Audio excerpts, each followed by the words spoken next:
And, There we go. all right. Is it still streaming? Yeah. Okay. All right. Well, welcome to our reading of Only Murders, Only Murders in the Building. It took me a while to figure out why it was called that, but we'll find out when we read the script. So it will be revealed.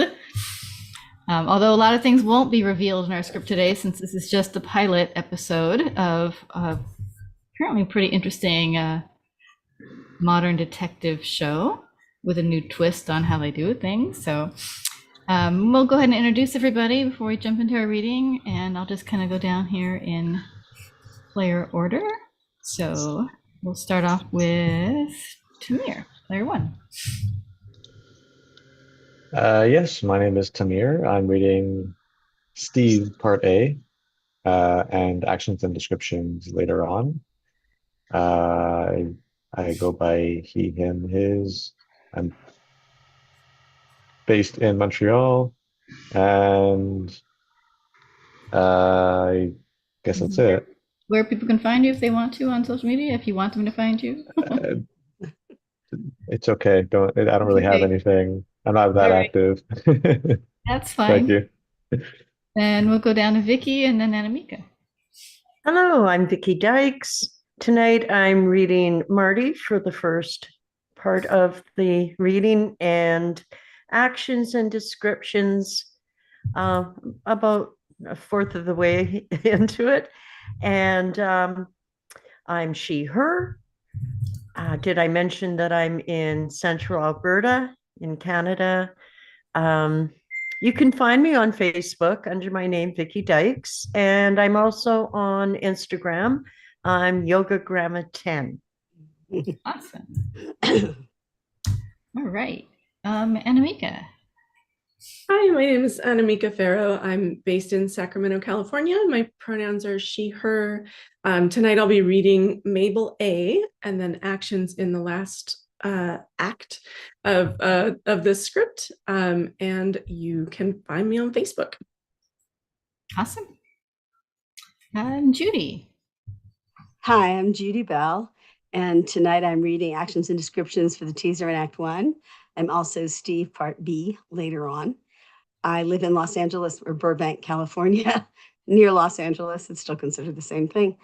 And let me see what else. Oh, yeah, I'm a film producer, and you can find me on most social media, just not TikTok. I don't do TikTok. But all the other ones, just Judi and then Bell. Sometimes my middle initials in there, which is C like in cat. But if you look up a Judy Bell or a Judy C Bell, it'll be me. Awesome. See Leslie. Hi, I'm Leslie Hellman. I'm also in Los Angeles. I'm actually in Los Angeles proper, which is exciting to me because I lived in Altadena for a long time. So I was always having to do the explanation just like Judy did. But now I'm in LA for real. And I'm she, her, and I see today I am a Marty B. So coming in strong after Vicky, and because I have seen the series, and it's the Martin Short character, so it's interesting that at this stage of the pilot it's still Steve and Marty, but eventually the character becomes Oliver. So it's just there's not any confusion. And yeah, you can find me on all the websites. My name's Leslie Hellman. On Instagram, I'm Captain Leslie SCI. So that's the word captain, and then LESLIE SCI. So that's me. Fun. Let's see, Jen. Hi, I'm Jen. I live in New Jersey. My pronouns are she, her. And you can find me in the Facebook group. That's about it. And today I'm playing the Mabel B, and I'm doing actions and descriptions for Act 3A. Okay. Aubrey. Hi everyone, I'm Aubrey. My pronouns are whatever. Don't care. And I am in Rio Vista, California, Northern California. And I will just be playing a conglomerate of different characters. And so I didn't even bother putting them in there because there's so many of just little one part things. And You can find me on Instagram and on YouTube and a bunch of other places. You can find me on Instagram at Luthien the Fair. And I'm on Spotify as well. You can check out my album on there. And yeah, that's pretty much it. Cool. Different. And I am Kat Wilson out of Gig Harbor, Washington. Pronouns are she, her. When I'm not reading anyone tonight, I'm just hosting unless someone needs to drop out or we have some internet connections. So I'll be just kind of in the background. But if anyone needs to find me, I'm here at Table Read Tuesdays. I'm also, you can find me on Saturdays at hello, Two Households in Fair Corona, a Shakespeare reading group on select Saturdays. And otherwise just on Facebook, Catherine Devaney de Foxfire Wilson, big long name. So when we jump into our script today, just so you know, we have, there's no shot numbers. So we have to go kind of by page numbers, and we'll switch our three main characters on page 20 right after we finish Detective Williams' scene. So if Detective Williams is still in the scene, then you're still that same character. And then somewhere along page 20, we will switch three people into the other, Marty and all. Marty, Mabel, and what's our third character's name? Steve. Thank you. I actually haven't seen the script yet, so. And oh, let's see. Jen had a comment here. Let me take a quick look. So, see, Jen, you are actions and descriptions for 3. I have you for 3A, pages 15 to 20. Yeah, that should be correct. I'm not sure what you're looking at, but yeah, your action descriptions for pages 15 to 20, and Tamir is for pages 20 to 25. Oh, actually, you have it the other way around. You have it actually because I'm you're 15 to 20, and Jen is 20 to 25. oh, yeah, And we it could should be switch. no, it should be the other way around. Maybe because I have it that way on. I the see. Yes, yes. page. That I made yeah. mix it That's up a on good the point. page. Yeah. Yeah. Okay. So yeah, we'll switch our actions and descriptions. Thanks, Jen, for catching that. Yeah, you should not be reading actions descriptions if you're playing a major character. Yeah. At least this Got script. it. And so when I say pages for the action descriptions, like pages 2 to 8, 15, that means it will switch somewhere in the middle of that page. So if you come into the page 8 in the middle of the scene, you know, go ahead and finish your scene for actions descriptions, and then the next person can pick it up with the next sort of location change, if that makes sense. So go ahead and finish your scene before you switch. And I'll try and remind who's up where if we in the chat. All right, so let's go ahead and share our screen, and then we'll get reading on our script here. So pull that up. And is that the right one? Maybe it is. Let's see. That's what I got here. What am I looking at? All right. Do you guys see the title page of the thing? Yes. Yes. Okay. And I'm going to just scroll up a little bit so we can test the size of the print. It's a little small. Is that okay? Yeah. All right. And okay. Can you still see where it says over black, or did I scroll up too far? You scrolled too far, but I've got it pulled up Now too. you can see it there, right? Yes. All right. We'll go back up here then to the title. Okay, want me to start with, I'll just say the whole thing. Yeah. Only Murders in the Building, written by Steve Martin and John Hoffman. Episode 1, True Crime. I'm not going to read the network draft. Well, okay, fine. April 17th, 2020. Ooh, right at the beginning. It's a good show. It's a great show. Over black, we hear sirens blaring and Smash 2. Interior New York, pre-war apartment building, various. Night. Cops swarming. Black boots pound marble floors of a lobby and down long carpeted hallways where tenants peek out. Doors closed. Stay inside. Doors slammed shut. Guns are drawn as cops approach 2 apartments on 2 floors where a go-ahead is given and 2 doors are kicked open. In the stairwell, Steve and Marty, whom we'll come to know, frantically run down the stairs in terrified escape mode. Oh my Oh my God. God, oh my God, oh my God, oh my God, oh my God. Oh my God. Oh my God. We have to get her. I'm not leaving her here. Oh, and I would? Of course you would. Of course I would. They rush out of the stairwell into a hallway with no cops and aim toward an apartment door at the end, slightly ajar. A glance of concern between them as they run and burst.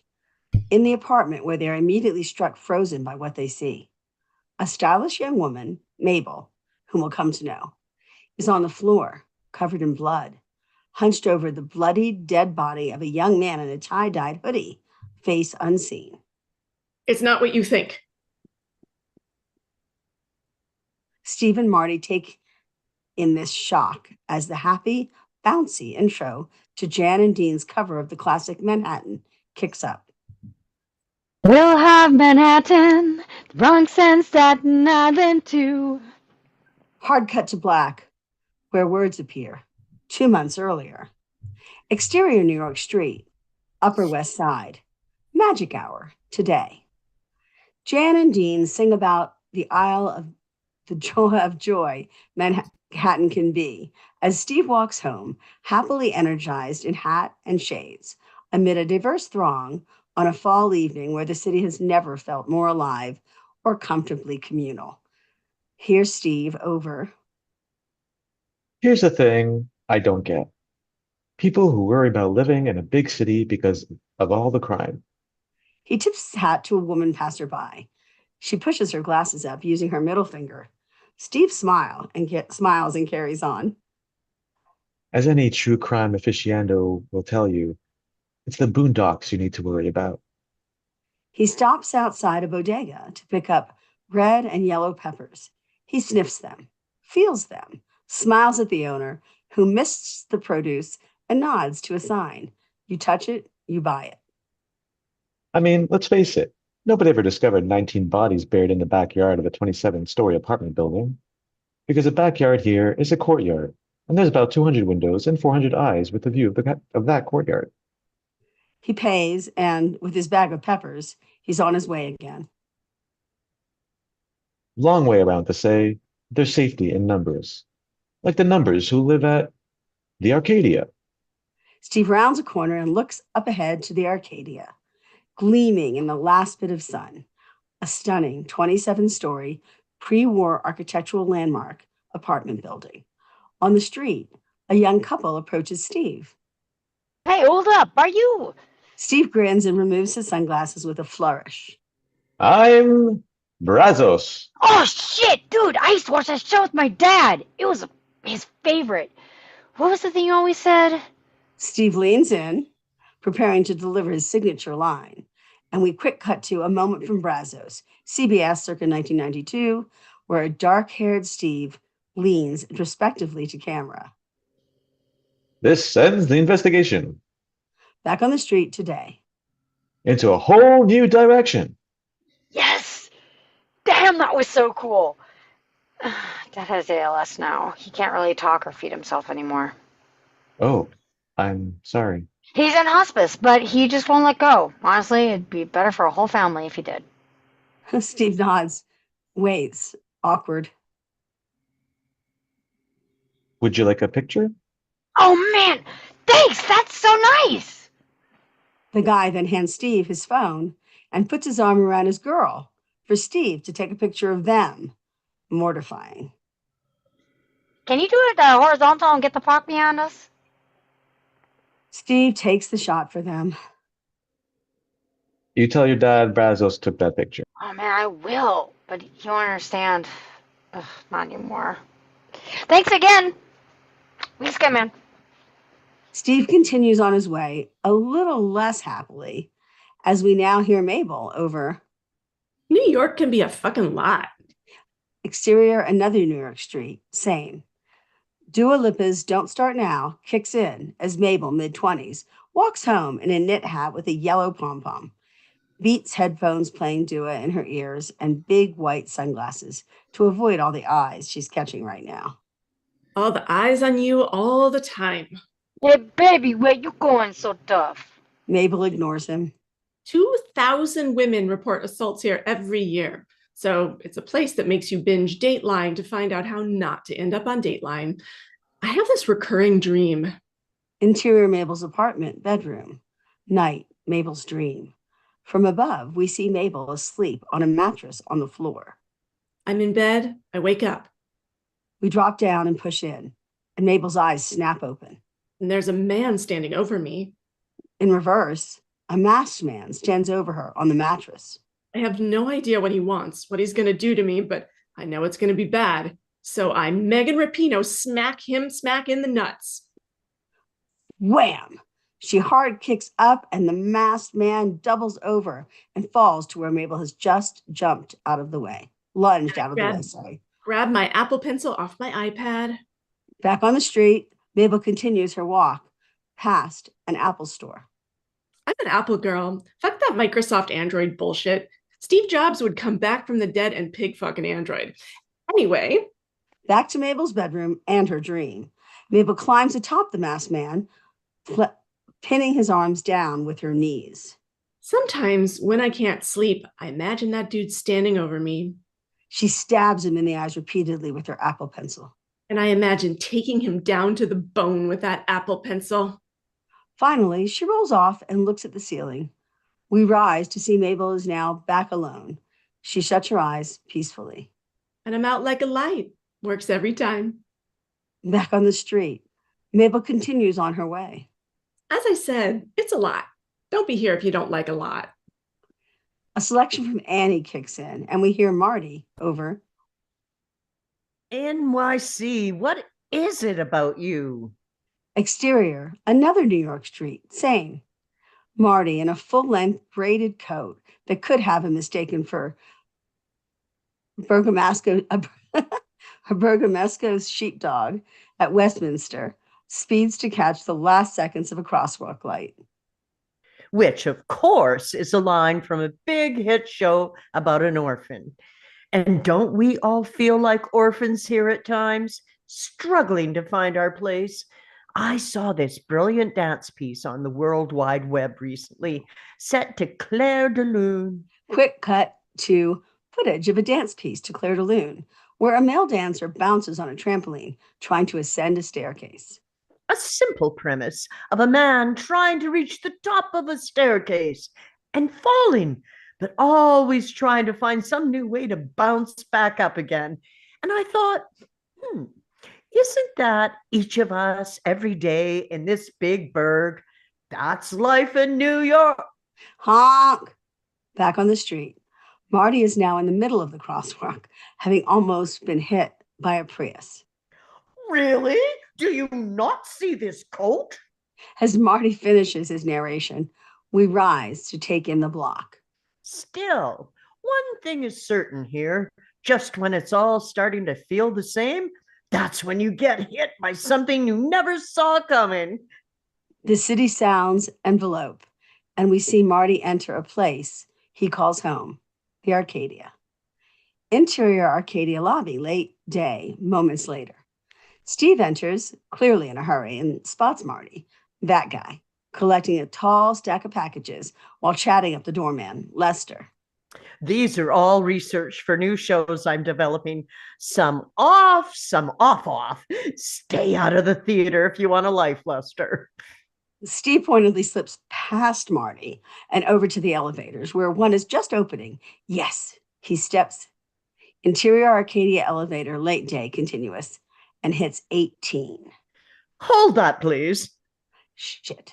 Steve repeat hits, door closed, but Marty hops on. Thanks. I have a thing that's... Yeah, me too. Marty manages, despite his boxes, to hit 15. As they wait, Marty sees it's Steve through an opening in his boxes. Oh, hello. Filming something today? I'm sorry? All the makeup. I just assumed. I'm not wearing makeup. Oh, okay. Me neither. Steve hits door closed, but the doors are now stopped by the arm of Mabel, who steps in, beats shades on, and hits 17. She slips to a back corner to scroll her phone, and they ride up in silence. Steve checks the time on his phone, 6:58. It's not 7 yet, is it? Nope. No. Seems they're all in a rush. As the elevator stops at 11. Nobody hit 11. The doors open, and on steps, Tim late 20s Asian, Wall Street vibe, holding a half full plastic garbage bag. While on a call, he continues at full voice. Tim Lee, yeah. Do you see anything you got today? Is a shoot. Sorry. Mistakenly hits 412 and then hits 14. Shoot. Stephen, go ahead. No, go ahead. Okay. Steve and Marty, I just wanted to say that because it's kind of important, but Steve and Marty want to strangle him now as the doors close. You do? Oh, I don't know why this keeps happening. Well, this one's very important to me. Really? Can't get it sooner? Well, how early tomorrow? Finally, Tim gets off on 14. Silence. Marty looks at Mabel. Do you like your beets? Mabel stares forward, unclear as to ignoring or just not hearing. I had a red pair, loved them, but I left them on the train one day. Bing! Marty turns to Steve, who smiles. The doors are open on 15. Man, ever lost my beats? Marty gives Steve a pinched look as he heads off, toting his boxes. The doors close on Mabel and a newly pleased Steve. Now this is someone else's turn, I think. Interior Steve's apartment hallway, moments later. As the bluegrass twang of Yo-Yo Ma's Attaboy kicks in, the theme to Steve's latest true crime podcast obsession, Steve trots down his hall, checking his phone to find it's 7 o'clock, and a new episode of All Is Not Okay in Oklahoma has just dropped. Interior Steve's apartment, late day continuous. Steve hurries into his bachelor abode, dominated by a poster of himself in Brazos, overlooking the park on one side and the Arcadia courtyard on the other. He puts his peppers in the fridge, where we see more eggs and peppers, then heads to a coffee table to unfold a map of Chickasaw, Oklahoma. He's marked up with clues and locations of suspects. He positions himself on the couch just so, sets his phone down and preps to hit play on his app. Interior, Marty's apartment, same. Marty runs around with his old school London meets Moulin Rouge place he shares with his bulldog Pete, setting up for optimal immersion in that same podcast. He links his laptop to Bose speakers by his baby grand, sits in a velvet lounger and lights up a fake fireplace with one remote and uses another for those speakers. Here we go. Interior, Mabel's apartment, main hall master, same. Mabel enters an almost empty 8-room expanse and passes vast rooms till reaching her bedroom, with only a big chandelier and her mattress on the floor. Mabel flops and finds her new episode of All Is Not Okay and hits play. Intercutting now, we watch our 3 lonely tenants get happily swept away to Oklahoma, where farm noises mix with the voice of a podcast narrator, a la Sarah Koenig, who we call Tina Feinig. No, we call her Cinda Corning. When Ray Butler walked me into his barn that day in Chickasaw, I was thinking more about his unorthodox clothing choice than for farm living. In Steve's imagination, lovely Cinda ambles to that barn with a 60-ish farmer, Ray, wearing a light blue seersucker suit. I wasn't expecting to find anything related to the disappearance of his niece, Becky. In Mabel's imagination, a 30-ish Ray wears a long black silk robe and Doc Martens. But all that changed because what was going on in the back of one of the cattle stalls. In Marty's imagination, a Studley Ray is full frontal naked. Well, Ray's old lab, Bo, was digging at something in the dirt. Intercut more rapidly between our 3, all peaked, leaning forward. What the fuck is Bo digging up? Once he got his dug-up prize, Bo ran proudly to me with it dangling in his mouth. It took a moment to absorb what it was, and then it became all too clear. Bo had found... R3 jolt. What the fuck? It's the building's fire alarm, loud and persistent, which has also cut off all the main power in the building. Our intercutting continues as they all spring up, unable to hear their podcast now. In the dark, they grab up coats, phones, Steve his map, Marty his laptop, and Pete and his doggy tote. Marty his laptop and Pete in his doggy tote, Mabel her beats, and all head to their halls, where security lights flash, and elevators, which are out. Interior, various stairwell sections, continuous. Down the steps our 3 go, in the dark, amid other tenants. Note to reader, this descent sequence will ultimately hold many critical clues pertinent to an investigation to come. Mabel passes a young mother who yells down to her 10-year-old son in Spanish. She can't find her other son. Marty spots a Greek guy shouting up to his brother to stay put. Steve is bumped by somebody heading up the stairs wearing a tie-dye hoodie. Up? Why is someone going up? Confusing. But Steve continues down, all to that alarm. Interior Arcadia lobby night, moments later. Steve steps out of the stairwell and goes down to the bed and goes to the doorman Lester on his cell and ushering tenants outside. Someone smells smoke. We're finding out. Steve checks his phone and his paused podcast. Gets an idea. Interior Billy Springborn's night, moments later. In a bustling bistro across from the Arcadia, Steve steps in, scans for a quieter booth, and spots one free. Excellent! At Steve's booth moments later, Steve has his Oklahoma map spread out. He presses his phone to his ear, then looks up and jolts to find Marty and Pete. Look who got the last booth. Listen, if I've ever offended you during any of the many times you've auditioned for me, I've never auditioned for you. are you not Scott Bakula? I am not. Oh, you're the other one. Got it. Oh, I won't say a word. My favorite podcast just dropped a few He sees Steve's map of Chickasaw and both realize together. What does Bo have in his mouth? I don't know. At Steve and Marty's booth, moments later, Steve and Marty now sit over Marty's laptop sharing Marty's earbuds with balled up napkins in their other ears, riveted to what they're hearing. Fine, let it sit empty. I was going to spend pretty woman money here, so you know. Marty looks up and sees Mabel being booted by a host from a reserved two-top she's tried to nab in the packed place. Big mistake. Huge. Yeah, you didn't think I'd have that reference in my pocket, did you? She spots Marty, waving her over. Okay, elevator guys. Sit.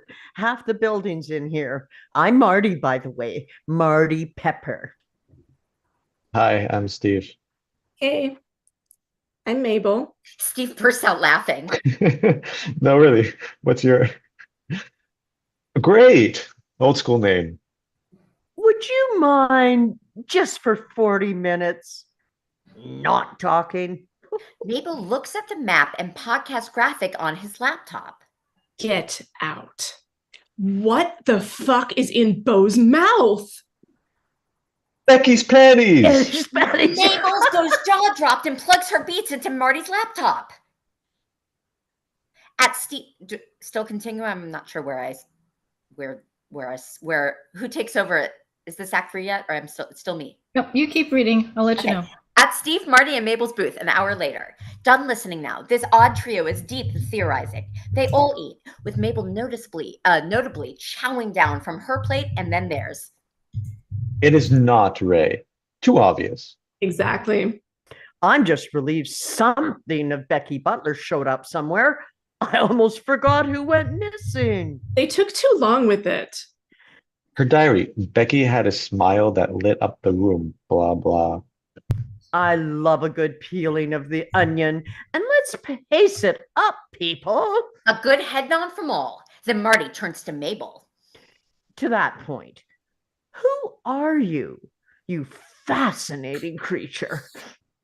I mean, we got our places 30 years ago when the Arcadia was affordable. But do your parents have a place there? Good God. You don't have to answer that, Mabel. Unless you want to, because I'm also curious.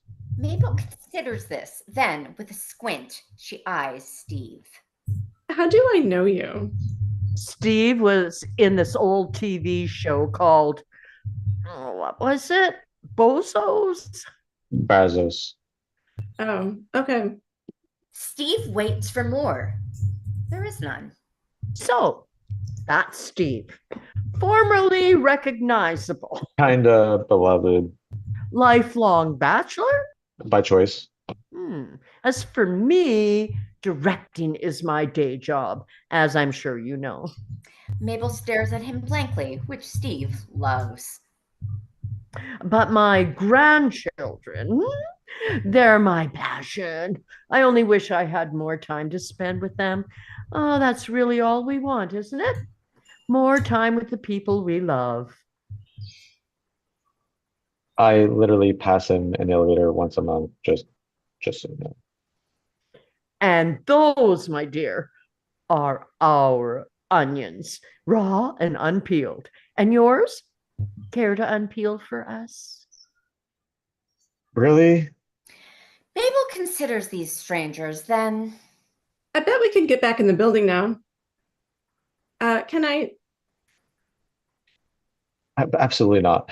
We've got it. Oh, absolutely. Thanks so much. Marty grabs a Pete and exits, leaving Steve with the check. Exterior, the Arcadia, night, moments later. The trio exits the bistro and crosses the street to find cop cars and an ambulance on active alert outside the Arcadia. What the hell? He leads them to Lester, the doorman. Found someone dead. What? Sounds like they offed themselves. 14th floor. Can't let anyone in. Lester goes and our group eyes each other. 3 true crime obsessives. And now there's been a death in the building? Angle on Steve, looking up to the building, and hear over. Since the Arcadia opened in 1903, a total of 48 tenants and 6 non-tenants have died in the building, most by natural causes. 3 have been deemed questionable. In rapid cuts, we flash on a woman in 1920s garb hanging from a chandelier in 8B, a middle-aged man under a toppled refrigerator in 4D, a teenage girl with foam dripping from her mouth in 14A. Back with our group on the street. All are stunned and wildly curious. Did he say 14th floor? I think. Oh, God. Did they jump? Did they leap to their death? Hey, I know way to the back freight elevator. Follow me. Yeah, but we should take it up to 13, then take the stairs. They'll have cops posted on 14. Steve and Marty exchange an "ooh, she's good" look as they head off, trying to look casual and not sneaky at all. Interior of the Arcadia, stairwell/hall, night, moments later. Riding on big-time adrenaline, our 3 super quietly open the stairwell door on 14 and peek down the hall. A cop walks by and they freeze. He's headed away from them, though. This gives our trio a moment to slip out to the hall to see police activity around an apartment down the way. They tiptoe toward it, and a detective standing with his back to them, mumbling about this suicide. The detective steps away, revealing to our group a victim on the floor, his face angled out toward them, contorted. His skull has been blown to bits by an at-point fatal gunshot, exposing brain and matter soaking in a pool of blood. This stops our trio cold. What makes the shock worse is the victim is Tim, whom they all shared an elevator with only an hour ago. Steve starts to hyperventilate. Marty looks like he's going to projectile, so Mabel pulls them back. They all run silently backwards and panicked back into the stairwell where they try to collect themselves. Oh, my God. Oh my God, oh my God, oh my God, oh my God, oh my God, oh my God, oh my God, oh my God, oh my God. It's that guy. His head was. I've seen TV dead bodies, but that. Have you ever? Marty is dry heaving. Clearly, he hasn't. He shot himself. No, he didn't. The guys look at her, a steely resolve on her face. We saw him, what, an hour ago? Did he seem like he was about to do something like that? The guys take that in. No, he did not. But before they can respond, the stairwell door yanks open. Ah! It's Detective Donnie Williams, straight out of The Wire.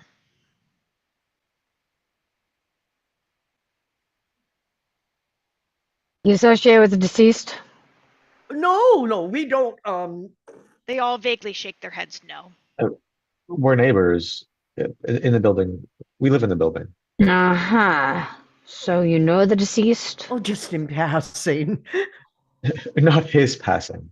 Yes, no. Oh, when we'd pass by him. Mm-hmm. Before he passed. That's right. But are you sure it's suicide?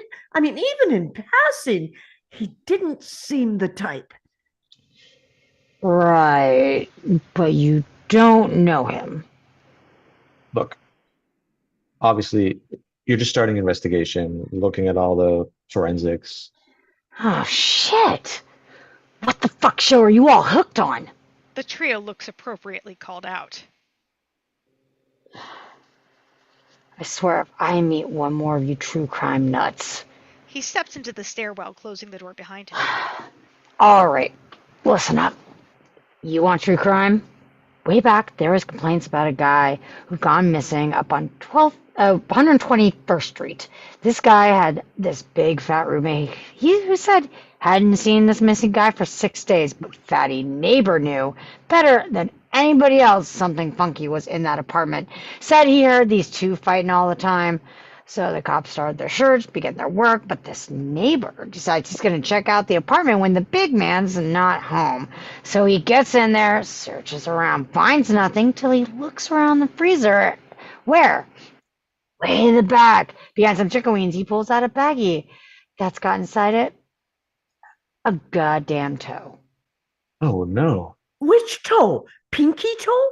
It was the middle goddamn toe. Hard to figure out which one of the which one. Because some look like thumbs. Right. So he pulls one out this toe and sees there's teeth marks on it. Oh, God. He was eating him? That fuck was eating him. Fuck. And while the neighbor's processing this fact, guess who comes home? Oh, it's Oh, going no. to happen. Big man sees this guy over by his freezer, and they get into it down to the floor, and the neighbor's hand goes in Fatty's mouth. No. No. Lucky for that neighbor, he grabbed a frying pan and he knocked that fucker out till the cops showed up. Our trio all exhales in huge relief. You know what that nosy neighbor learned that day? He learned to let the pros handle this shit. And believe it or not, he actually became a cop himself soon after. Do you know Do you- this guy? Nope. Williams holds up his hand, revealing he's missing a middle finger. Steve, Marty, and Mabel look stunned. That's true crime. And this was a suicide. Residue powder on his hand, evidence of financial stress, and a voice recording he left on his phone saying he was out of here. Which is all where you all need to be. But what if It's not. Trust me. Hey, let's get these true crime nuts back outside. Looking like they're off to detention, the three get up. And we Exterior, switch the to- Arcadia night a little later. Outside, they all watch the yellow tape come down as a body bag holding Tim rolls out, followed by Detective Williams. look, we were all caught up in the podcast. Our minds were just on the track of something being fishy. Yeah, that's probably it.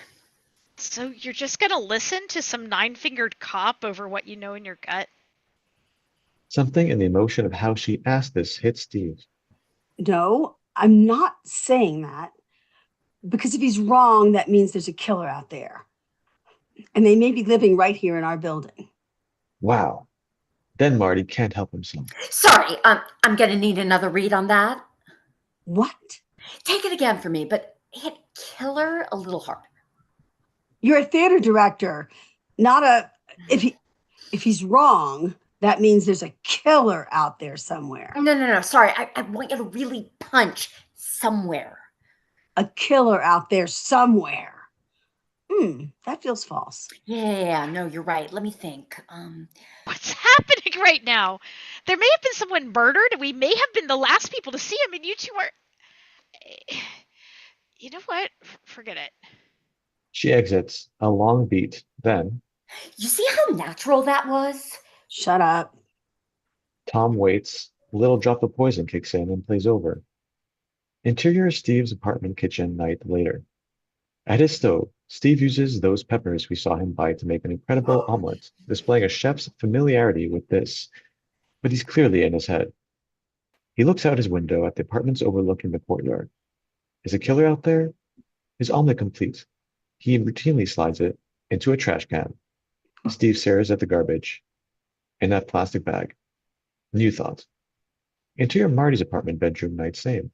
Marty talks on the phone and watches that Claire de Lune dance piece on his laptop. Because I'm literally surrounded by 12 grips I need to read right now. I said I'll try, Will. You know what I'm like when I'm deciding on a new project, though. He scrolls his favorites on his laptop. Almost all are true crime podcast fan sites. Marty gets a new thought. Interior Mabel's apartment bedroom night soon. Mabel's iPad is on her mattress, her screensaver displaying her photos, selfies, artsier shots, etc. As Mabel enters from the bathroom and picks it up to resume what she was watching, an old episode of Brazos on YouTube, wherein Steve as Brazos is in a crowded elevator, eyeing a suspect at the front of the elevator who has his back to him. Close on Mabel. Quick flash to her earlier elevator ride. In Mabel's POV, she sees Tim get on, blocked by Marty's boxes, save for a half-filled garbage bag Tim is holding. Mabel has a realization as ominous cut to commercial Brazos music plays on her iPad. Dun dun dun. Interior Arcadia elevator, night moments later. The basement button is lit as Steve, in robe and slippers, descends when ding! The door opens on 17 to reveal Mabel. The motherfucking garbage bag. Steve sparks excited. Mabel steps on and the doors close. Why would you get on an elevator with that? There's a chute on every floor. What was in there? Mabel nods as ding! The doors open on 15 and Marty. We all have the same thought. We need to do our own podcast. The door closes and Steve and Mabel eye each other. What? Interior Arcadia basement, night moments later. Ding! The three get off the elevator and carefully slip below the eyes of the security cameras. I'm just saying, these podcasts can turn into franchises. And yes, it's early, but ooh, we should be recording this moment right now. He takes out his phone, hits record. In Marty's phone POV, they enter a gated pen with two garbage chutes holding all the tenant waste, which they start sorting through. Yuck. We should get Cinda Corning to narrate. She's right in Brooklyn. We wanted to use her voice for an off-Broadway gig I did last year, but she was interviewing the Taliban, so I have a connection. Oh, yeah? Who do you know in the Taliban? That's how I laugh. The guys nod, accepting this. Or you could narrate the podcast. Oh, please. Actually, part of the big draw would be you. Go on. Here it is. I found it. The guys turn to her. She's holding a bag. Are you sure? There's mail. She hands Steve a piece of mail, which Steve reads. Tim Lee. That's him. Interior Steve's apartment, living room, night later. Steve and Mabel, in plastic gloves, sift through Tim's garbage bag like forensic scientists. Marty films them.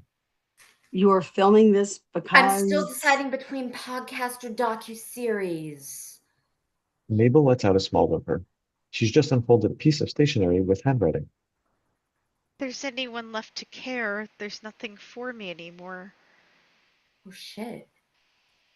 Marty lowers his phone and sits with them. Steve finds similar balled-up stationery, which she and Marty silently read over. I'm so lonely. I don't want to be this lonely anymore. All three of them sit back, relating in a way to those feelings Tim expressed, though none would admit the fact. That's it. That's our answer. So we're done. Back to Oklahoma. Mabel and Steve look at Marty. Yeah, this is likely the end of this burgeoning investigation and whatever it was they were feeling about this newfound connection with each other. Interior Steve's apartment kitchen the next morning. Steve is back to his routine, making another red and yellow pepper omelet while on the phone with his agent. I read the script, but my character has no lines. Not one. And his name is Guy in Corner with Drink. Wait, so they want someone who looks like Brazos? And they want me to audition for this. Okay, whatever. Fine. I'll go. He hangs up and dumps his perfect omelet in the trash. Interior Marty's apartment living room morning. Looking particularly depressed, Marty is now wrapping those boxes of his, supposedly filled with all that development research, in little boy and girl wrapping paper. Interior Mabel's apartment bathroom morning. Mabel showers. She bends over, either stretching or crying. Hard to tell which, due to the water and her wet hair. A moment later, Mabel towels off, and we take note of a distinctive bird of paradise tattoo on her shoulder. She opens her medicine cabinet, filled with prescription bottles, which she considers in a resigned way, but then she hears her neighbor through a vent in the top of her wall. Be good for mommy while she's out. Mabel seems to have a thought. She rushes out to interior, Mabel's apartment, foyer, continuous. Mabel runs in her towel to her front door and looks through the peephole to see her neighbor, Jane, 60, stout, double locking her door. Her mind whirling, Mabel thinks interior, exterior, bus, Holland Tunnel area. Morning, later. A somber Marty is now on a bus with his bag of wrapped gifts headed out of the city towards Jersey. Interior, Steve's apartment, hallway, day. A disgruntled Steve heads to the elevator when, ding, the doors open, and again, there's Mabel. We've got to stop meeting like this. I need your help. I've got an audition. They trade places. He gets in and she steps out. Does this have to do with... Mabel nods. Steve stops the elevator door with his arm. Fuck them, I'm offer only. Exterior, a house in New Jersey, day. Marty pulls it together to give happy on the stoop of a suburban home, holding those wrapped packages as the door is opened by Will, 30s, Marty's son, to reveal Marty's excited fraternal twin, 4-year-old grandkids, Kate and Luke. Grampy is here. Hugs Hey, him. Will. Interior, Mabel's apartment, hallway, day. Off the elevator, Mabel walks Steve to her apartment and fills him in on her thinking as they go. So, like a month ago, I saw him, Tim, the dead guy, at that apartment, Jane's, asking for a package that got delivered to her by mistake. Makes sense. They're on the A line. I get misdelivered packages on my C line. Do you remember him on the elevator saying it happened again? And this package was important. I want to know what's in it. And I saw her leave a few minutes ago. Did you ask her for it? For a dead guy's package? Plus, she's mean. I have a way in. Interior, Mabel's apartment, main hall, bathroom. Mabel ushers Steve into her vast, almost empty space. What? Who are you? I'm remodeling. She takes him past rooms, into her bathroom, and that vent. See? There, see? I just need a boost. Steve looks at that small vent up near the ceiling. No. Have you forgotten? I'm Brazos. Off Mabel, wondering how that pertains. Interior, Marty's son's house, living room, day. Marty play wrestles with his grandkids as Will enters. Who did a stinky? I smell a stinky on you. Dad, you want to talk? You're in the middle of a stinky. Oh, holy fuck, that is rancid. Marty gets up and follows Will into another room. Interior, Mabel's apartment hallway at Jane's door. Steve shows Mabel his set of Jimmy keys, which he's about to use to try and unlock Jane's apartment door. Brazos was the son of a locksmith, so the crew gave me these Jimmy keys for a rap gift. Season 5. Mabel spots a "We love you" from the crew key tag attached. She smiles and keeps looking at the stairs as he starts working on the locks. Oh, I watched a few of those. Brazos. I like early 90s stuff. Sometimes you get to see Hammer Pants. You're a good actor. Did you ever do any other shows? I did a few pilots. They didn't move forward. I don't think I test well. Yeah, I can see that. Thanks. Wait, what? How long have you lived here? 28 years. But not always by yourself. Steve considers, then nods yes. You've been alone for 28 years? I like alone. Alone isn't so bad. Mabel doesn't get it. Steve works, thinks, then offers. My father was also a Steve. I'm a junior. It was the most consistent refrain of my childhood, how much I was like him. Heavily perfumed relatives would shout the words in my face. You're his spitting image. And I really was. He was left-handed, I was left-handed, but we both used scissors with the right hand.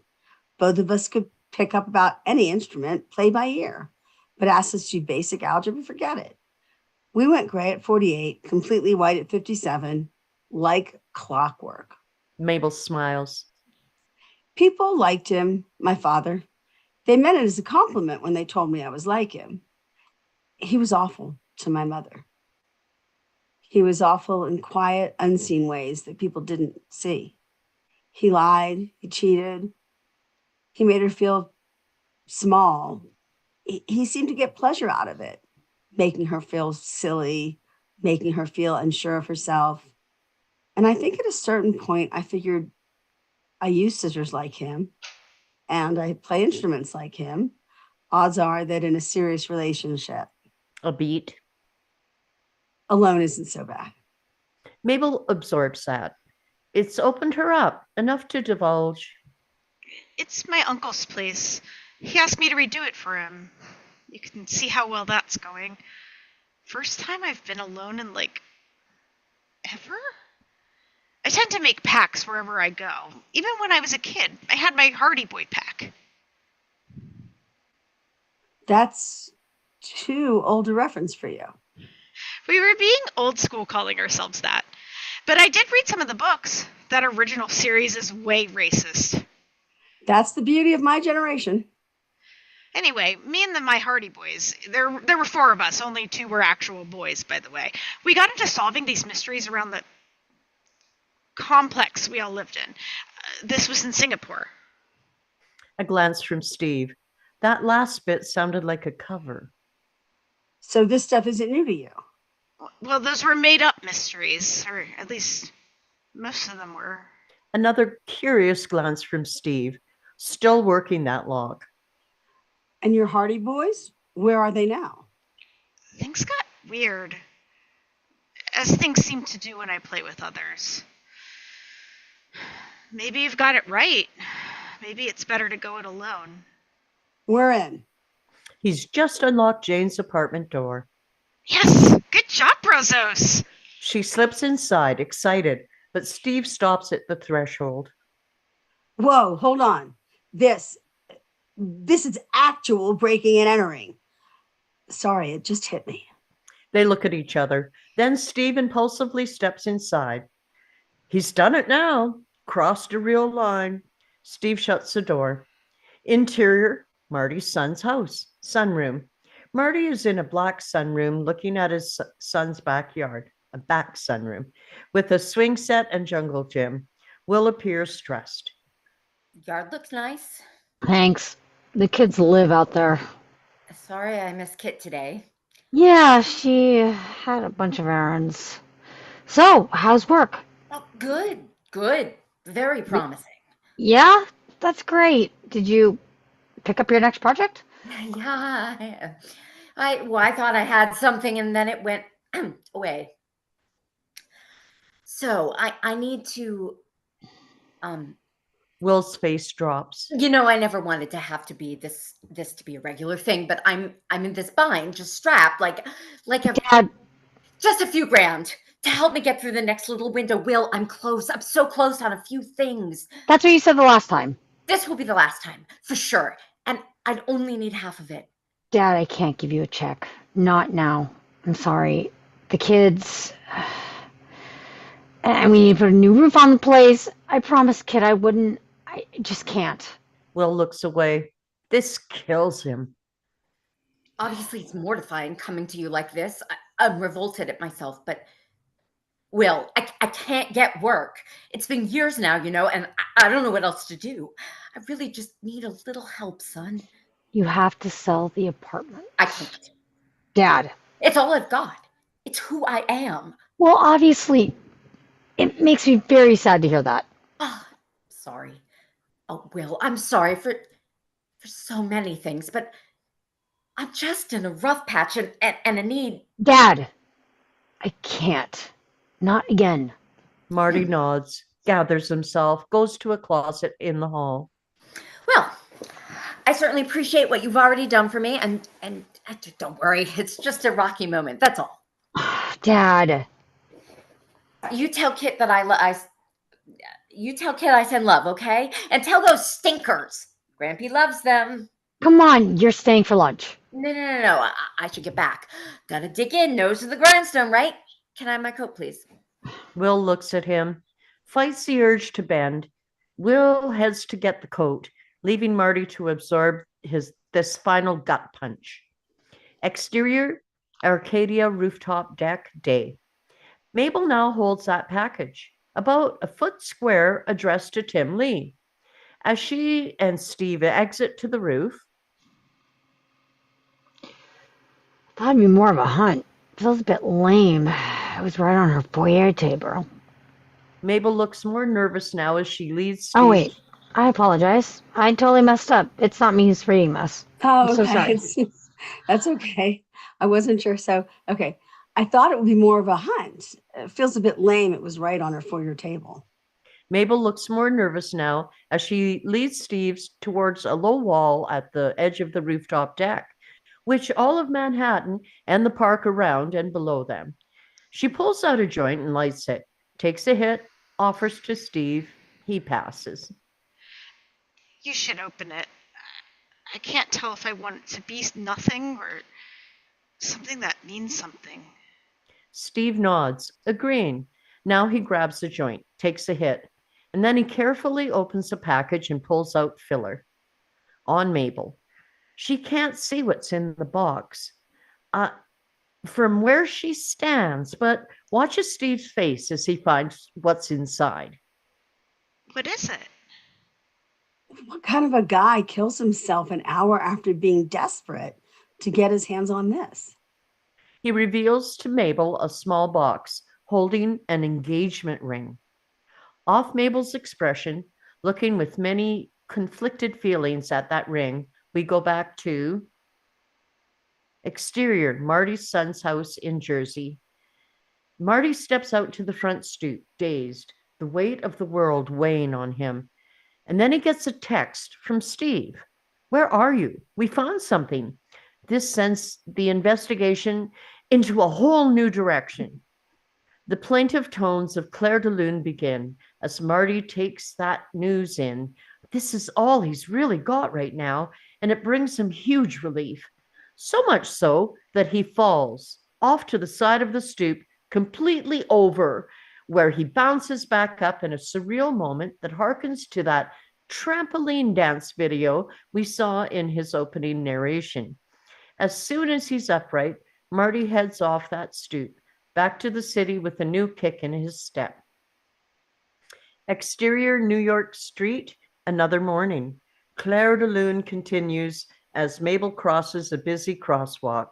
She stops midway and lifts her face to the sun and then falls backwards, straight down to the pavement, and immediately bounces back up.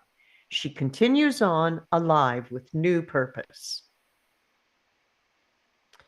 Interior, Steve's apartment kitchen day. Steve makes sunny side up eggs. No more omelet now. He lifts the pan from the stove, and instead of the dumping the eggs into the trash, he drops the whole pan down to the floor, where it bounces back up into his hand. New life for all of them, as Steve slides the eggs on a plate, here over. Here's the thing I don't get. People who worry about living in a big city because of all the crime. Interior, Marty's apartment, living room foyer, another night. Marty has set up a little podcast recording session, and Mabel and Marty are watching Steve deliver his own written narration opening for their potential first podcast episode. As any true crime aficionado will tell you, it's the boondocks you need to worry about. He looks to Marty to see if he likes that take. I don't know. It sounds so PBS-y. Maybe Mabel should give it a try. No, thank you. He's already giving away my part. He and Mabel gather their stuff and head to Marty's door. Actually, I have a riff on a piece to Claire de Lune that could be fabulous. And now my part goes to him. So tomorrow we lay out a timeline?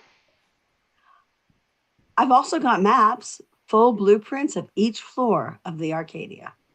Ooh, you fancy. Hey, did you read about that mysterious death in the park last night? You know, we could multitask a bit. Silo out a second investigation, do a second podcast? No, we've got to focus. Only murders in the building. Seems fair. Only murders in the building. Mabel and Steve go. Marty closes his door, re-energized. Interior Arcadia elevator night, moments later. Steve and Mabel ride up until the doors open on Mabel's floor. A shared smile, then Mabel goes. The doors close. Interior Steve's apartment hallway, night, moments later. Ding! Steve exits the elevator and heads to his apartment as his neighbor, Aziz, early 30s, steps out of his own. Hey, how's it going? Good, all good. Steve passes Aziz, who turns before heading down the hall. You know, sometimes I can smell that omelet you make. Oh, sorry. I'll turn on the fan next time. No, I like it. Besides, it reminds me of Lucy. It was her favorite, right? I'm not Have you heard from her? here and there. Well, say hi next time for me. Steve nods, heads inside his apartment. Interior Steve's apartment, kitchen, night, continuous. Steve shakes off that exchange and steps to his kitchen. He turns on a glass floor lamp, then looks out his tall windows over the Arcadia courtyard, the courtyard he spoke of in his opening narration that brings a sense of security, with all those eyes looking out for you from those other apartments. Steve scans the activity in a few apartment windows. A couple lays on their bed, illuminated by only TV light, when they start to wrestle and kick, playfully pre-coital. A pair of Greek brothers sit at a computer studying something on the screen, arguing over what they're seeing. A woman sits facing her window and a makeup mirror, obsessively plucking and shaping her eyebrows. A light goes on 3 floors up, across from Steve's place, catching his attention. Steve watches a shirtless young man step into the room to find a tie-dyed hoodie that he puts on. Close on Steve, wondering where he's seen that hoodie before. Quick flash to the stairwell the night Tim died. As Steve heads down the stairs with all the others, he clocks someone suspiciously heading up, wearing that same tie-dyed hoodie. Back with Steve, who watches more ominously now as the young man steps to his window to look out, then down, seeming to look directly at Steve. Steve jolts and quickly turns off that floor lamp, knocking it over in the process. From the dark, Steve peeks back out, eyeing him. I'm on to you. Interior Mabel's apartment, bathroom, bedroom, night, same. Mabel showers, humming an odd little discordant tune. We move into her bedroom and over to her iPad, which is in screensaver mode and scrolling through her photos. The first photo is a close shot of that Bird of Paradise tattoo on Mabel's shoulder that we saw earlier. And the second is a wider shot outside a beachside tattoo shop where Mabel is standing arm in arm with a handsome man who's got that same tattoo on his shoulder. We push in to discover this man is Tim Lee. Cut to black. Credits roll to Daniel Johnston's Don't Be Scared. The end. Wow. What a nice opening. Wow. Fun. That was That was fun. fabulous. That was a nice short script. Yeah. I like these short scripts. Yes. Fun. Nice change from the really long films, huh? If anyone needs to take a quick little break, go ahead, and then anyone who can stay for a short little discussion, that'd be lovely. I would love to stay, but I really don't feel so great. So I'm going to actually take off a little early. Feel better. But next week I will. You know, migraines suck. Yeah. Anyways, it was lovely seeing all of you. I hope to see you guys in the next one. Bye. Yeah, and we don't have anything Bye. next week, but we've got something the week after, although I have no Woo. idea what. Okay. Excellent. And I have to head out because it's East All Coast right. work night. Yes. So, Yeah, same Good night, all here. Jen. right. Thanks, Thank you. everyone. Bye. Bye. Bye. All right, and I've got 5 after, so if those of you want to stay, want to come back here at 10 after, that would be lovely. Okay. And meanwhile, I'm going to check and see what's coming up next.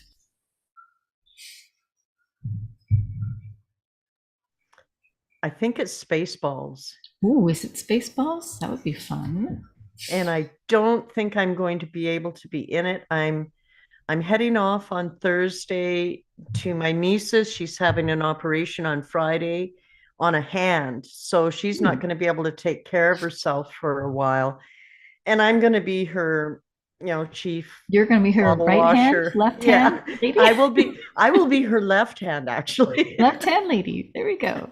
But we're thinking probably about the 2 week mark. She's going to be able to do more for herself. We'll see, but so I'm going to miss Spaceballs. Oh But if something happens and she's doing really well, I'll let you know. no. Okay. And I'll be back. All right.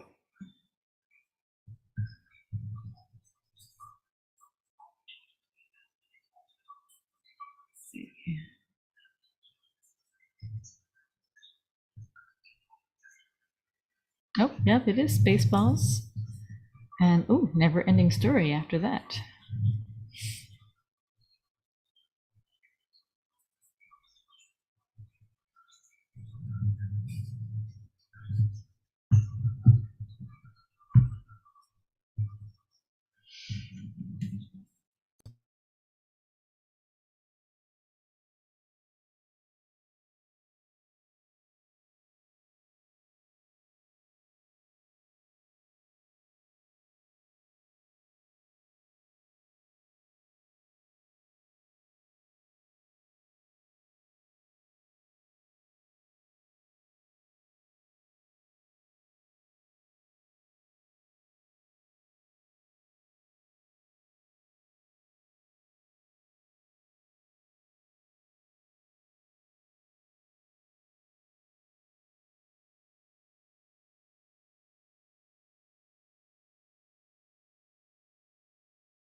Let's see.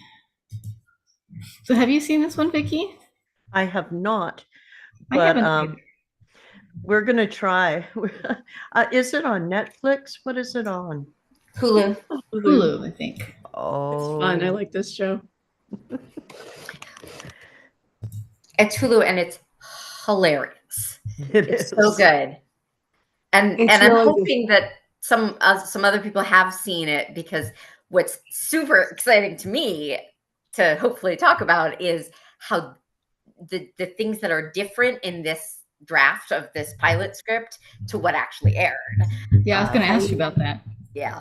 I watched it too long ago to remember, but, but please tell I us. don't remember all the differences, but there were definitely differences. I noticed that too. Yeah, there's a lot. I mean, man, I'm gonna come off sounding like such a dork because I can tell you all of them. All of Okay, them, so for good. instance, and I was actually talking about this in the car with my husband today. The so first of all, I'm assuming that Selena Gomez had not been attached yet when they wrote this script, because they've got, like, Marty and Steve, but like then they don't have Mabel. And then the Mabel character seems very unfinished. Like she kind of seems like a boomer trying to write about like what, like the cool things that the kids, so like that monologue about like the I'm an apple person, that's completely not in there. Right. And B, the big thing that happens, it's a recurring theme. Like there's the dream she has where she stabs the guy, and then that becomes the framing device for the entire season. Because there's that opening teaser where you find Mabel like She's in over front the of bloody dead body. and so in the series, it's knitting needles. So it's like completely different. It's also a different person. It's not like a young guy in a tie-dye. It's a different character, an older woman named Bunny. And so that is like and then that whole monologue like really read to me like somebody didn't know what was like thinking, like, what's a thing that like millennials use? And they came up with an Apple iPad. Like no one uses the stylus. and it's much more real to have it be like, this is this weird old school girl who has the name Mabel and is like, yeah, I'm obsessed with knitting needles, what of it? And then another thing is the detective story. That character winds up getting cast with now Oscar winner Divine Joy Randolph. So that changes quite a bit. But then some other things, and then Tim Lee becomes Tim Kono. But then some other things are like word for word. So yeah. And it's the world's cutest dog that they cast as the bulldog. The cutest dog. Cool. Yeah, it looks like the script was written in April 2020 and it first aired on Hulu on August 2021. And so there's obviously some time between, the writing of the script and then making the changes and hiring their actors and shooting everything and Sure. before all the release. So that's what, a year and a few months. And then another season in June, and then the next year, and then August the following year. And it looks like it's renewed for 4 seasons, supposed to come out in August of this year. And Meryl Streep's in it. Meryl Streep. And she's okay. great. Yeah, this newest Oh. season is almost a musical. It's So, really good. which makes me wonder, because we have, a writer's strike and an actor's strike going on in all of these recent times. I wonder how that affected everything here too. I don't think It slowed it down, but they still are doing all their seasons. They just delayed. So what do you guys think of this, the structure of this script? And, it's got only a few characters and we see a lot of intercutting between the three of them. And a lot of action and description. Yeah. But it is Not a kind of lot. fun when Steve and Marty do the, oh my God, oh my God, oh my God, oh my God. That was cute either way, no matter how you do that, it's fun. I moved from the the house in Altadena with a yard that I lived in to like a building that has an elevator in downtown LA and this year. And so like it really resonated with me. Like I'm like, oh, like I'm in this building with an elevator. And I'm always like, and like, I'm like walking down the hallway with my trash and I'm thinking about Tim Kono and I'm thinking about like the clues about the trash and and then like, or I'll hear the neighbors and I'll think like about like it's, I mean, but so there's something about like apartment building and complexes, but it's also a very New York love story. With this beautiful building that would be $1 gazillion for anybody to live in. And it's, I don't know. But maybe I know I know too much about this. So, like, what did everybody else think?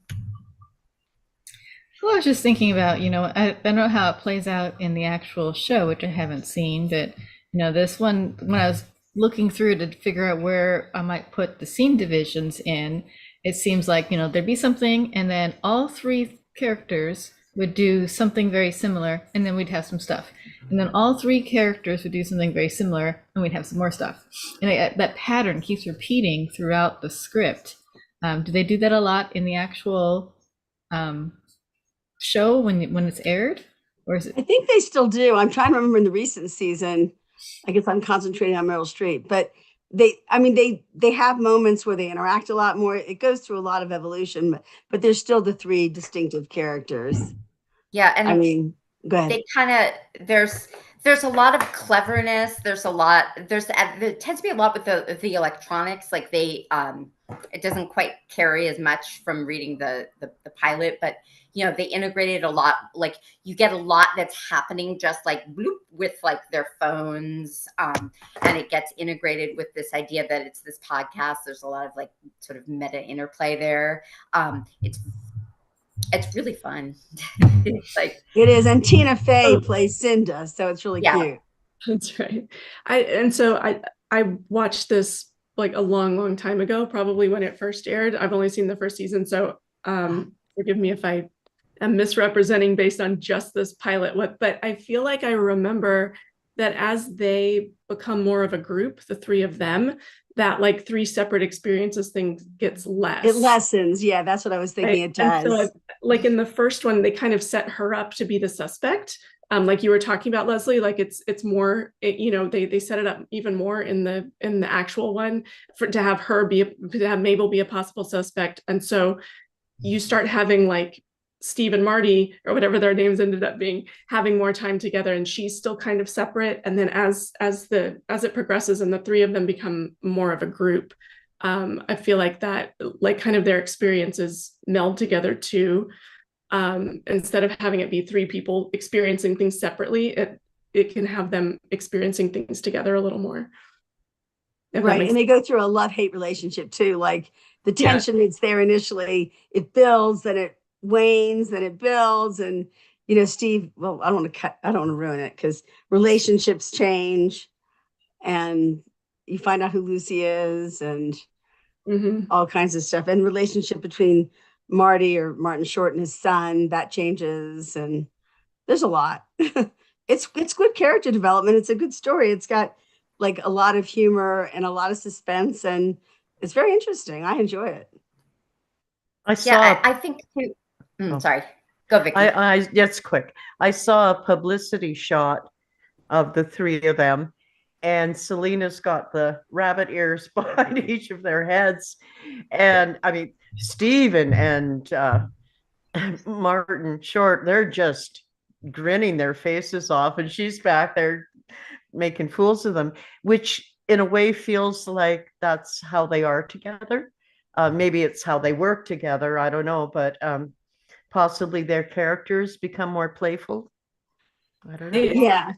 I love how the three of them, like how those relationships meld in the show, because you have like these like two old guys, right, who are respected actors in the real world. They obviously have their bond with a kind of a shared experience, and then you have like this young kid coming in, and she really holds her own And, It really like, does. three of them together become more and more hilarious as it goes on, because she's Mhm. always like this, like has this deadpan humor, like you can't really tell what's going on inside her head, which is Mhm. works, right, because they set her up to be a suspect. And so she just, like, the three of them just ping off each other so nicely. It's a lot of fun. It's This interesting is to me because I feel like the heart of, I mean, the show is about, like, the joy is about the three of them together and how they become this found family. And um I feel like, I mean, I still think it's a great show, but I feel like the most recent season, which is either season 3 or season 4, I forget. I think The season Meryl three is the Streep most yeah, I'm trying. Okay, go ahead. the Meryl Streep season, I feel like it kind of suffers because they're separate for a lot of it, and I'm hoping they're going somewhere with it because it feels like a loss. Um, because but I almost feel too like, and this seems very weird to say about Meryl Streep. I'm like, there's too much Meryl Streep. There's a lot of Meryl Streep. Yeah, She's like, kind I of mean, stealing the show. yeah, and Right. I mean, she's great, but that's a different show. Like, we want these three guys. What we want these three together being ridiculous and solving crimes, Right. in their ridiculous way, and like, so I mean, that's what I have to say about it. Anamika, I think you remembered the arc perfectly. That resonate. That's exactly what happens.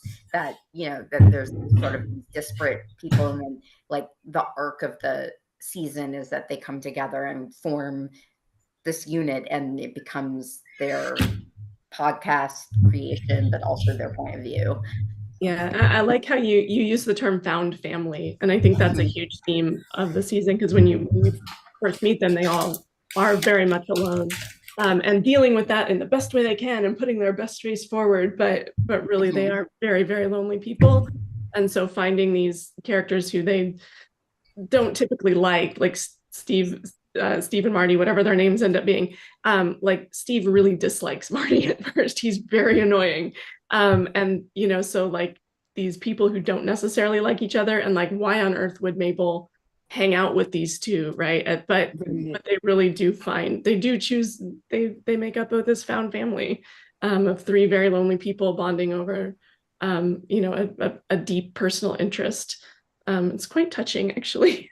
It is. And you can see that in the script too, because when you look at like the actions and descriptions, some scripts we read, they have specific like angle on this person or from the point of view of, or all the details as how to shoot it.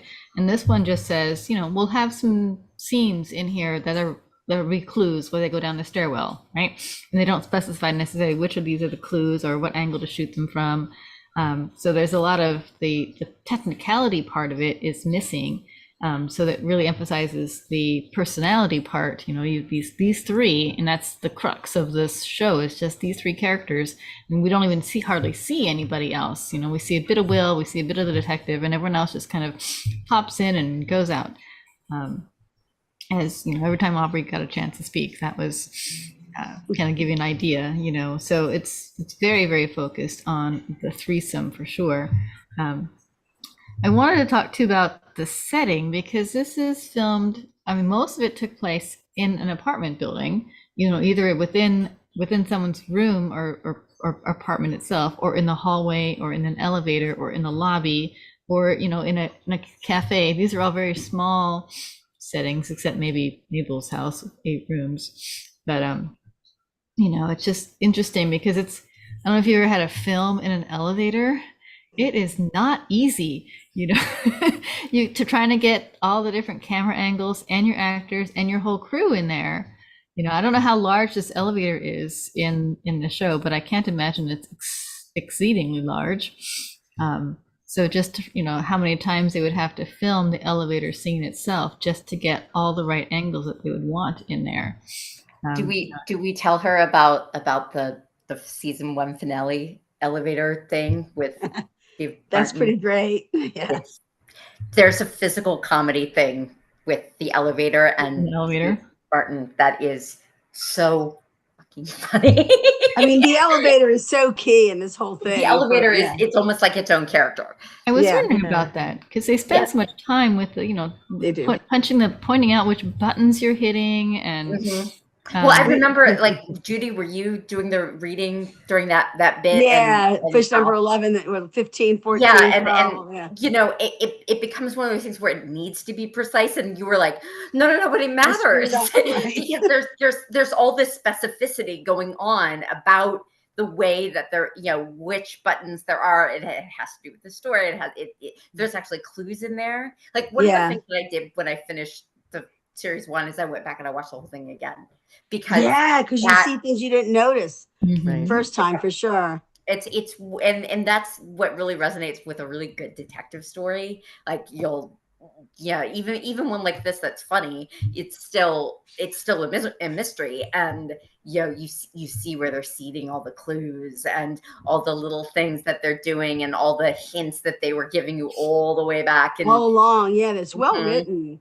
Yeah, Is 'cause there's Nathan not a lot of Lane- places to hide a clue in like an apartment hallway or an elevator for Oh, that they matter. do. Well, and the whole thing about the mixing up packages is important, and they Mhm. get to that in the pilot. But is Nathan Lane in season 1 or season 2? Season 1. Do you remember season 1? Okay. And then the thing that she hears, remember, this is important, but we don't know it. When she hears the woman through the vent, like the whole structure of the apartment building becomes extremely important. Right. Well, I think it's Yeah, best that's to not give those special things away. Yeah. I may watch it. I'm hoping to, and we may have audience that are still listening to us, Oh, I was still and- recording. and hopefully we've sparked the need for them to watch it, and we don't want to ruin anything. Yeah, no, it's fantastic. I Thank would you, watch it guys. 3 times. Yeah. I want to say that I thought it was really well written, and it was a pleasure to read. Everyone was able to keep a quick pace, especially when they were reading actions and descriptions, and everything was tight tonight. Obviously, we did an hour, well, you know, without the commercials, but with reading action and description, we were done at 5 after. So that was an hour and 5 minutes. That's crazy and It great. is. I think it helps too that the script is in a good type. You know, some of the scripts we read are written on literally written on a typewriter, and it's blurry and it's hard to see and it's really small print. And this one is very nice and lots of capital letters in places, which makes it easy to see, and such. So that's certainly helpful. But also there isn't a lot of, you know, specific actions, so that. And because it is comedy, timing's all important. It has to go fast. So Right. most characters only seem to have, I mean, you don't have, the only long monologue we have in there is, I think, from the detective.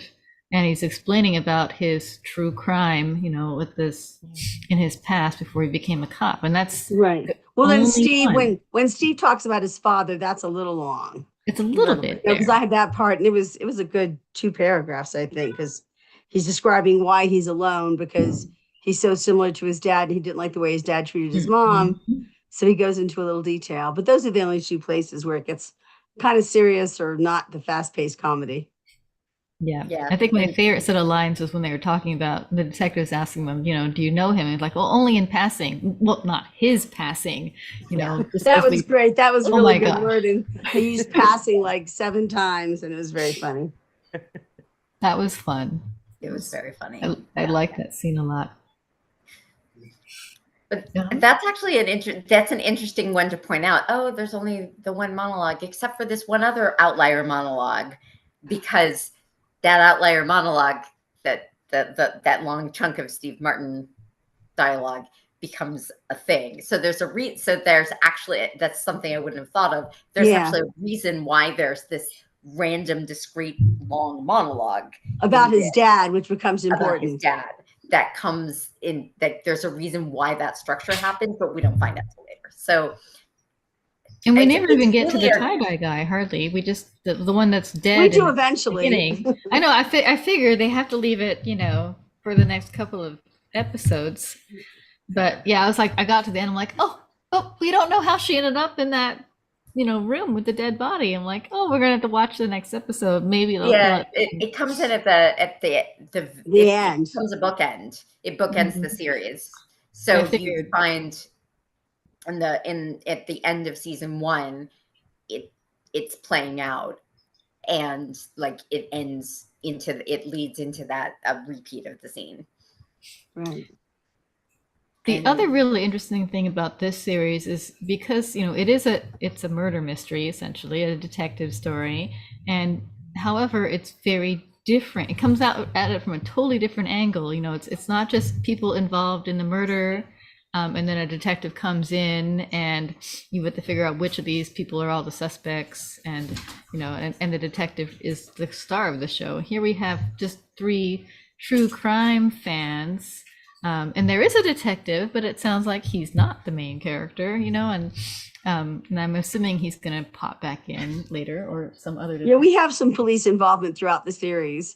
I'm sure there is, but Yeah. and the fact that it's titled only Murders, plural, in the building. Yeah, well, but then we also don't forget that Steve Martin's character is an actor who is famous for having played a detective in the 90s in a cheesy 90s show on TV. So you have that meta-ness of him. Is he a real detective or is he not a real detective? And like, he'll drop into, oh, I know about this because oh, wait a second. Yeah. Like, so then it becomes like that's all in there. This idea of, is this real? Is this theater? Is this, what is truth? So it's a lot of fun. Yeah. Well, that's like the dynamic with, remember when I think I was doing the lines, or maybe I wasn't, but when Steve says something and then Marty is a director, just in conversation like we're talking now, redirects him how he should say this thing in conversation. So it's like, okay, emphasis on the killer. Okay. No, emphasis on the subject. Emphasize killer. Right. Exactly. And that's kind of funny. And they do things like that. Their interactions are very strange, but true to form for their characters. Yeah. Yeah. And what was I gonna say? Well, then it's also interesting too about the detective one, because I wonder, her part gets bigger because I wonder if it's just one of those things where they just had magic casting because they cast Divine Joy Randolph 4 years ago, and then as they were like, oh my God, we have this actress in this part, and then like she becomes a bigger character as the seasons go on. Right. I wonder too how this influences the whole true crime thing. I remember I had to serve recently, not serve, but I had to go in for jury duty, and they asked all the potential jurors all sorts of questions to make sure you're be a good candidate for a juror. And I remember one of the questions that the lawyers were asking were, how many of you are true crime fans? Please raise your hand. And I was like, oh my gosh, why would they ask that? And there were several people in the room that raised their hands, and you could tell that the lawyers were thinking about their answers very seriously as to whether or not this was going to affect whether they'd be a good juror or not. I don't know what they were thinking, whether they thought it'd be a good person to have or a bad person to have, but they were definitely in their minds, and I didn't raise my hand just because I really like not true crime, I like the fictional murders. I'm like, okay, I'm not going to raise my hand for this one. I'll watch Midsummer Murders and all those crazy ones, but true crime, no. That's too close to home. So, but yeah. Did those jurors get on the jury, or did they get dismissed? The ones you said, I think most of them did not, just because they have, when they do jury duty, they have to pick, like the 12 that are sitting in the box, and there's like 3 more rows of other people. And if you can eliminate people sitting in the box, then some of those other ones can move up. But you might have a juror in the very last row who'd be the perfect one, but because they have to follow, they can't just take the whole crowd. Oh you my can only, gosh. yeah. So if you want to serve on a jury, you get to the jury place early so that you are higher up in the possible selection process. And if you don't want, then you arrive late, and then you usually get dismissed. Yes. So I was kind of disappointed, but I also didn't arrive late. I was a little bit. I knew the line was going to be long. Anyways, coming up next, we have Spaceballs on July 2nd. And so another feature-length film should be quite fun. And then Never Ending Story on July 16th. So two films. So not a long reading. And then we have a fifth. Did I say Friday? Tuesday. They were Tuesdays. There's the fifth Tuesday. We're not having a reading. We're having a summer break. Partly because I won't be in town to host anything. But then August we'll go to Born Supremacy, and we'll have actually a fourth Tuesday of Fried Green Tomatoes, just because my summer schedule is so crazy. So August will be the first and fourth Tuesdays that we'll be reading. So yeah, a lot more films. I don't know if we have any more television shows. Ozark might be a television show. That's fun. That's a good one. I mean, there's so many out there. Oh yeah. How do you decide? I mean, I've seen polls on Facebook page, but are there other ways that you decide?